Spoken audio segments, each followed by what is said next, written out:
AITA for refusing to have anything to do with my mother after she abandoned me for 10 years, then came back and spitefully said my dad wasn't my dad after letting him raise me solo. My 20M parents were young when they dated, and mother got pregnant with me. They broke up during the pregnancy, and my mother called dad to the hospital, and she left me with him and said she wasn't interested in parenting, and since he was, he could do it. She did nothing for me for the next 10 years. There was no contact, no child support, and yes, my dad pursued it. No nothing. My dad did it all. He was on his own and committed to raising me. There were times I asked him about my mother, and he tried to stay neutral with a slightly positive leaning on her, just because he didn't want me to hate myself for being half her. He wanted to nurture confidence and security in me. And as much as I hate her today, I appreciate him doing it because I was sort of fragile as a kid emotionally, and I think the insecurity and self-loathing would have been bad if I had known just how awful she was. A few weeks after I turned 10, my mother shows up and acts like she can just start playing supermom. She told dad she wanted to take me and raise me now and didn't want to fight over it. She told me I was going to move in with her, and I fought back and said I wanted to stay with dad and she was a stranger. Then, when she wasn't getting her way, she told us dad wasn't my real dad anyway, and I was someone else's bio kid, so I didn't belong with him. She said it for pure spite, but also because she thought dad would dump me on the spot. Until we got the DNA test, I was in pieces over that. I felt guilty, because dad raised me not knowing I didn't want to have a different dad or lose him.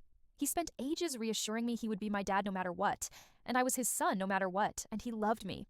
But I was expecting someone to come between us the rest of the time.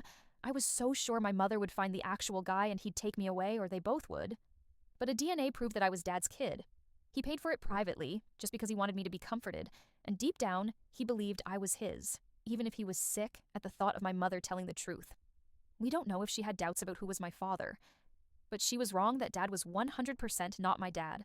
She disappeared again after the DNA results, and she was pissed. She acted like I was supposed to jump into her arms and run away with her, even though she was a stranger, and even the way she talked to me showed she would have been a shitty mother. It was only 2.5 months ago that she showed up again. She moved to town with her husband and his 2 little kids.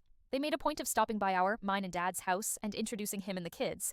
They said his kid's mom died and my mother was going to be their mom now, and we'd be siblings and we should be a family. I told them I wanted nothing to do with her or any of them, and I told her after what she did, she had audacity to come back and act like I'd ever want anything to do with her. She argued that it was 10 years ago, and she's grown. I said she could fuck off and die in a hole because she was a spiteful B*touch and unworthy of being called a mom. Dad told them they needed to leave. My mother's husband was willing to go because he didn't like our attitude apparently, but she acted offended and was trying to linger. She approached me a few times since, and I've ignored her completely. She told me I should hear her out and give her a chance. Her husband was there one of those times, and he was saying shit about me, and how much of a monster I am for the fuck off and die in a hole comment because I want his kids to lose 2 mothers and be motherless twice before they're 5. I ignored them still, but the comments bother me a little because I want to scream that they should move away if they don't like it, but I know I can't make them leave. And I know I haven't heard her side. I don't want to hear it. I don't want a relationship or anything to do with her, ever. But does that make me TA? And I'm the same age my parents were when I was born. I feel too young for kids, but I would never fuck my kid over the way she did me. She was 30 when she did that. Like WTF. She wasn't a kid anymore, and she didn't give a shit about what it did to me. She didn't give a shit what it did to dad even though he was on his own with me and had 0 support from her.